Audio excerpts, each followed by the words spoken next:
चीन के बीआरआई का भारत ने निकाल लिया तगड़ा तोड़। आईएनएसटीसी से चिंदी चीनियों की छू मंतर हो गई है नींद।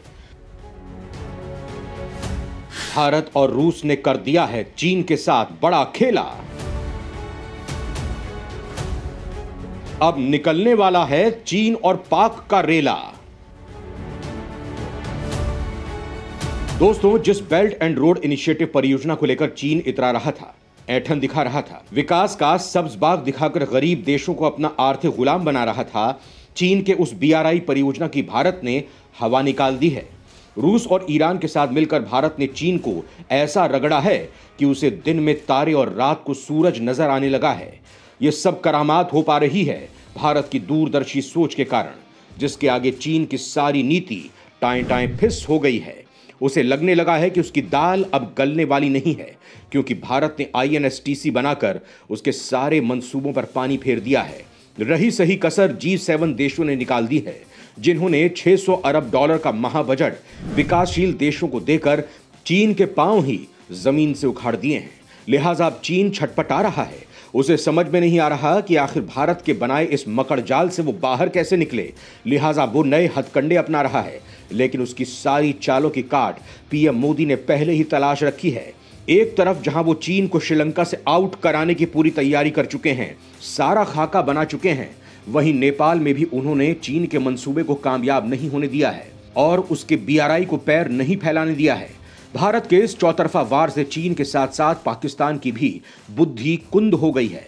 भारत के इस वार से बचने का और अपने भ्रमजाल को फैलाकर दूसरे देशों पर कब्जा करने का कोई प्लान अब उसे सूझ नहीं रहा है। लिहाजा वो सीमा पर भारत को छेड़ने की तैयारी कर रहा है, वहां अपने एयरक्राफ्ट उड़ा रहा है, लेकिन भारत ने वहां भी उसके दांत तोड़ दिए हैं। इजराइल के साथ मिलकर वो जल्द ही कुछ ऐसा लाने वाला है जिससे चीन की खाट खड़ी हो जाएगी। दोस्तों, दरअसल भारत समझ गया है कि अगर चीन को हराना है तो उसे एक साथ कई मोर्चों पर मात देनी होगी, तभी जाकर ड्रैगन का गुरूर तोड़ा जा सकेगा, उसका वजूद खत्म किया जा सकेगा। यानी भारत ने चीन का तगड़ा ताबीज बनाने और उसके दुम पर लात मारने की पूरी तैयारी कर ली है। लेकिन ये होगा कैसे, ये जानने के लिए आपको मेरे साथ बने रहना होगा और ये वीडियो पूरा देखना होगा। तो चलिए शुरू करते हैं। चीन के बीआरआई का जवाब है भारत का आईएनएसटीसी।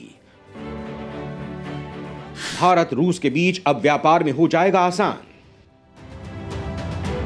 दोस्तों, चीन के बेल्ट एंड रोड इनिशिएटिव के जवाब के तौर पर देखा जाने वाला international north south transport corridor यानी आईएनएसटीसी फंक्शनल हो गया है। रूस की ट्रेन से भारत की माल की पहली खेप ईरान तक पहुंच गई है। अब वहां से यह समुद्र के रास्ते भारत आ जाएगी। रूस ने भारत के लिए माल की यह खेप शनिवार को सेंट पीटर्सबर्ग से रवाना की थी, जो कैस्पियन सागर में अस्तरखान के बंदरगाह से होते हुए ईरान में अंजली बंदरगाह पहुंच गई है। वहां से बांदर अब्बास पोर्ट के जरिए भारत के पश्चिमी छोर के बंदरगाह तक पहुंचेगी। अगर यूक्रेन के साथ युद्ध के कारण रूस के साथ व्यापार पर लागू पश्चिमी देशों के प्रतिबंधों को देखें तो आईएनएसटीसी को इन प्रतिबंधों को धता बताते हुए आपसी व्यापार जारी रखने की दिशा में भारत, रूस और ईरान की बड़ी कामयाबी के तौर पर देखा जा सकता है। रूस से भेजा गया यह माल भारत तक पहुंचने में 25 दिनों से भी कम वक्त लगेगा। पहले भारत रूस के बीच माल के पहुंचने में 40 दिनों का वक्त लगता था। International north south transport corridor INSTC की खासियत सिर्फ यही नहीं है, इससे रूस और भारत के बीच व्यापार में वक्त बचता है, बल्कि मौजूदा भू राजनीतिक चुनौतियों के बीच यह सबसे आसान विकल्प भी है। साथ ही इस रूट से भारत और रूस के बीच व्यापार की लागत करीब 30% घट जाएगी। दोस्तों, यहां सवाल ये उठता है कि आखिर चीन को मात देने के लिए भारत ने रूस और ईरान के साथ मिलकर इसका प्लान कब तैयार किया था। तो दोस्तों, नॉर्थ साउथ ट्रांसपोर्ट कॉरिडोर यानी उत्तर दक्षिण परिवहन गलियारे की नींव 12 सितंबर 2000 को पड़ी, जब भारत, रूस और ईरान ने सेंट पीटर्सबर्ग में एक समझौते पर दस्तखत किए। इसका मकसद सदस्य देशों के बीच परिवहन को सुगम बनाना था। यह कॉरिडोर हिंद महासागर और फारस की खाड़ी को ईरान के रास्ते कैस्पियन सागर को जोड़ता है। वहां से गलियारा आगे बढ़ते हुए सेंट पीटर्सबर्ग और रशियन फेडरेशन से गुजरते हुए यूरोप की उत्तरी हिस्से तक पहुंचता है। दोस्तों, यहां बड़ा सवाल यह उठता है कि इसमें केवल 3 देश ही हैं या उससे भी ज्यादा। दोस्तों, नॉर्थ साउथ ट्रांसपोर्ट कॉरिडोर की शुरुआत भले ही 3 देशों ने मिलकर की थी, लेकिन इस वक्त इसमें 13 देश Azerbaijan, Belarus, Bulgaria, Armenia, Bharat, Iran, Kazakhstan, Kyrgyzstan, Oman, रूस, ताजिकिस्तान, तुर्की और यूक्रेन शामिल हैं। उत्तरी पश्चिमी यूरोप के लिए रूसी फेडरेशन, मॉरिशस के लिए फारस की खाड़ी, मध्य एशिया के लिए फारस की खाड़ी, कैस्पियन सागर के लिए ईरान, फारस की खाड़ी मिलकर इस प्रोजेक्ट को पूरा करते हैं। दोस्तों, 7,200 किलोमीटर लंबे इस ट्रांसपोर्ट नेटवर्क में समुद्र, सड़क और रेल मार्ग का निर्माण किया जा रहा है। यह भारत और रूस के बीच सबसे कम दूरी का रूट है। अब भारत और ईरान की चाहत है कि INSTC को ईरान के चाबहार पोर्ट से जोड़ दिया जाए, जो भारत के लिए अफगानिस्तान और वहां से मध्य एशिया पहुंचने का मार्ग है। अभी इस रूट पर भारत से ईरान और अजरबैजान होते हुए रूस के साथ कारोबार होगा। ये route Mumbai, Moscow, Tehran, Baku, Bandar Abbas, बांदर अब्बास, अस्त्राखान, आंजली आदि बड़े शहरों को आपस में जोड़ता है। दोस्तों, इन सब के बीच चीन के राष्ट्रपति शी जिनपिंग के dream project belt and road को G7 देश बड़ा झटका देने जा रहे हैं। G7 देशों के नेताओं ने जर्मनी में चल रही बैठक के बाद $600 अरब का एक प्राइवेट और पब्लिक फंड बनाने का ऐलान किया है।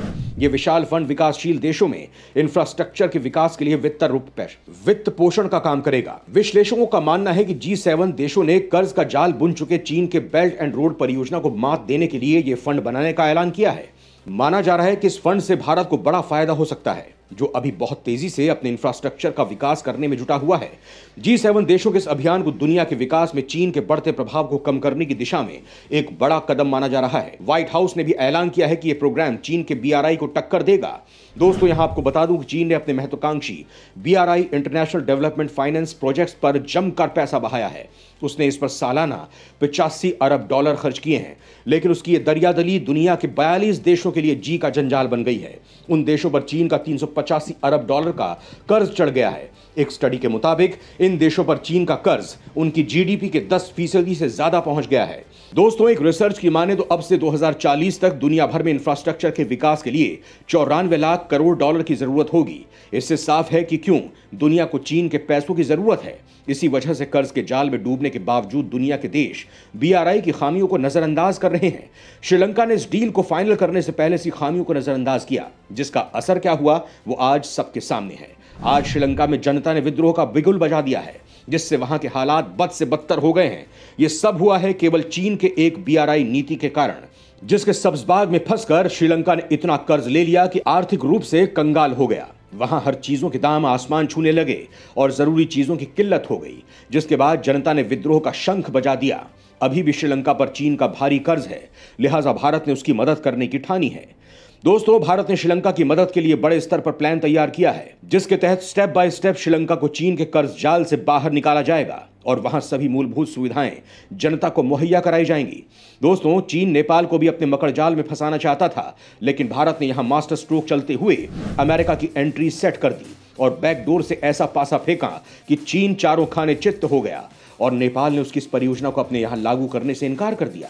हालांकि दक्षिण एशिया और हिंद प्रशांत महासागर में चीन लगातार अपने पांव फैला रहा है। चीन भारतीय उपमहाद्वीप में अपने belt and road initiative BRI के जरिए बांग्लादेशी बुनियादी ढांचे के विकास के लिए आगे बढ़ रहा है। बताया जाता है कि चीन ने बांग्लादेश के लिए एक राजमार्ग नेटवर्क योजना का प्रस्ताव दिया है, जो बांग्लादेशी सड़क क्षेत्र में भविष्य के निवेश के लिए मार्गदर्शक दस्तावेज होगा।